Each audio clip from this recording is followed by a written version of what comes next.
Hello everyone. Today we delve deep into the fascinating world of psychology, power, and politics. This is a realm where minds are molded, perceptions are shaped, and power is wielded with a subtleness that's almost imperceptible. We'll be exploring the intriguing concept of dark psychology.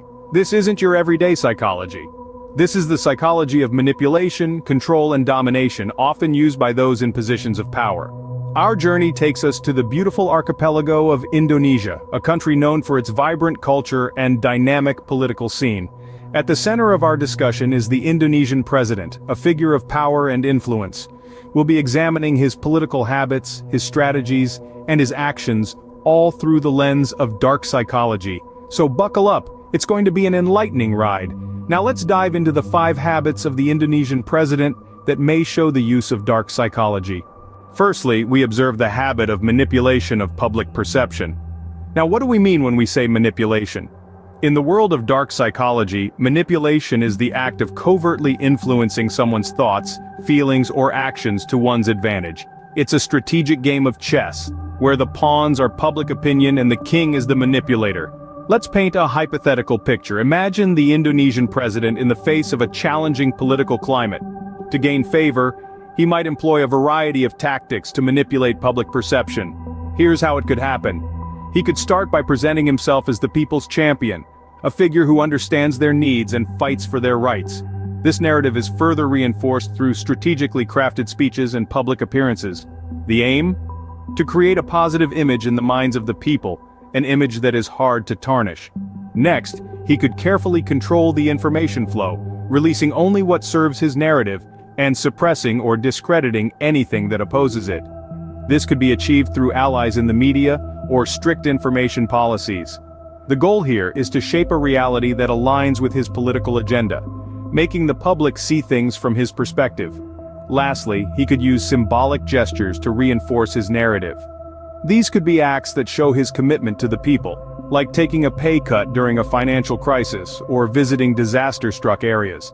These gestures, while seemingly selfless, serve to solidify his image as a caring and committed leader, further swaying public opinion in his favor. But remember, this is all hypothetical. It's a speculation of how manipulation could be used in a political landscape.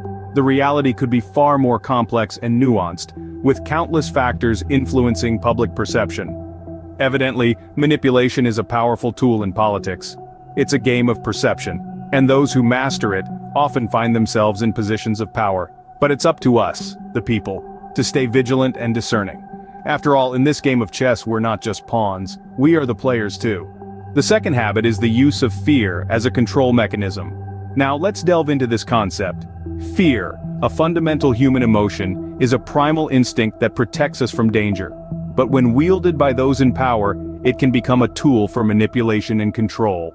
You see, fear can make us compliant, it can make us accept things we wouldn't normally accept, and it can make us turn a blind eye to things we would typically question. It's a powerful mechanism that can be used to control masses, and it's been used throughout history by leaders and governments around the world. Let's consider an example to illustrate this concept. Imagine a leader who consistently emphasizes threats and dangers, whether they're real or perceived. These threats could be anything from economic collapse to external enemies or even internal dissent. By constantly highlighting these threats, the leader creates an atmosphere of fear and uncertainty. This fear in turn makes people more likely to seek security and stability, and they often find it in the very leader who is stoking their fears. The leader is then seen as a protector, a savior who can shield them from the dangers they've been made to fear. This is a classic case of using fear as a control mechanism. The leader uses fear to keep the public in a constant state of anxiety and then positions themselves as the only solution to these fears. It's a powerful and effective strategy, but it's also a manipulative one that exploits our most basic human emotions for political gain. So, next time you hear a leader emphasizing threats and dangers, take a moment to question why they're doing it. Are they genuinely concerned about these issues? Or are they using fear as a tool to maintain their power and control?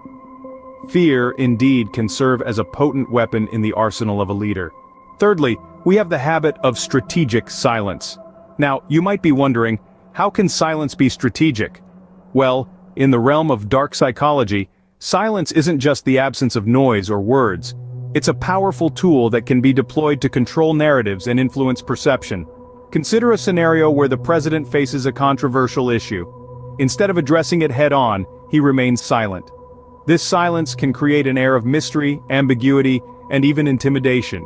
It keeps people guessing, fuels speculation, and can even shift the focus from the issue at hand. While the public is left in the dark, conjecturing and theorizing, the president can work behind the scenes, unimpeded by scrutiny or criticism. This is the power of strategic silence. It's like a chess game, where the most potent move is sometimes not moving at all. By not responding or reacting, the president can control the narrative without saying a single word. It's a subtle yet effective form of manipulation, a dark art mastered by those in power. Silence, as they say, can sometimes speak louder than words. The fourth habit under our lens is diversion and distraction. Now, this is a psychological tactic that's as old as time, yet its effectiveness is undiminished. It's all about steering the attention away from potentially damaging issues or unpopular decisions. And how is this done? Through the clever use of other issues or events that capture the public's attention. Let's take a closer look. Imagine you're in a room filled with buzzing conversation.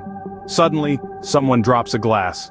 The sound of shattering glass instantly diverts everyone's attention. The room falls silent, all eyes on the broken glass. In that moment, whatever was being discussed or debated is momentarily forgotten. That's a simple illustration of diversion and distraction at work. Now let's bring this concept into the political arena. A leader might face criticism on a policy or decision. To divert attention away from this, they could suddenly announce a new initiative or highlight an unrelated issue that's bound to catch the public's eye. The media and public discourse then shift to this new topic, effectively overshadowing the original issue. A prime example from the presidential playbook could be the sudden announcement of a major infrastructure project amidst rising criticism over an economic policy. The new project, with its promise of jobs and development, captures the headlines and public attention, effectively diverting focus away from the contentious economic policy. Diversion and distraction, while seemingly innocuous, can be highly effective. It's like a magic trick. While you're busy watching the right hand, you miss what the left hand is doing, and before you know it, the narrative has shifted, the spotlight has moved, and the controversial issue is left in the shadows.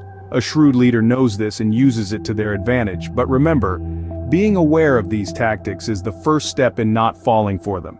Diversion and distraction, while seemingly innocuous, can be highly effective. Finally, we examine the cultivation of a cult of personality. This intriguing concept is central to the realm of dark psychology. It's all about crafting an almost mythical persona around oneself, creating an aura that is both awe-inspiring and untouchable. This persona is then projected to the masses, who in turn are led to believe in the infallibility and supreme authority of the leader. Now let's consider an example. Imagine a leader who consistently presents themselves as the ultimate patriot, the only one capable of leading the nation to prosperity. This persona is reinforced through strategic speeches, actions, and even carefully curated personal anecdotes. Over time, this image becomes deeply ingrained in the minds of the citizens. They start to view this leader as the only hope for their nation's well-being, overlooking any shortcomings or questionable decisions. This, my friends, is the power of a cult of personality. It's not just about being a leader, but about becoming a symbol, an embodiment of the aspirations and hopes of the people. A cult of personality, thus, can greatly enhance a leader's power and influence. As we have seen, the world of politics and psychology intertwine in complex ways. Our journey today has taken us through the fascinating yet often unsettling realm of dark psychology employed in politics, with a focus on the Indonesian presidency. We've explored 5 key habits: the manipulation of public perception, the use of fear as a control mechanism, the art of strategic silence, the tactics of diversion and distraction, and finally, the cultivation of a cult of personality. These habits, while particularly highlighted in our discussion today, are not exclusive to any one leader or country. They are prevalent in political landscapes across the globe. Understanding these tactics helps us to be more discerning citizens, capable of critically analyzing the actions and motivations of those who seek to lead us. Now we leave you with a question. Which of these habits do you want to work on first? Let us know in the comments below.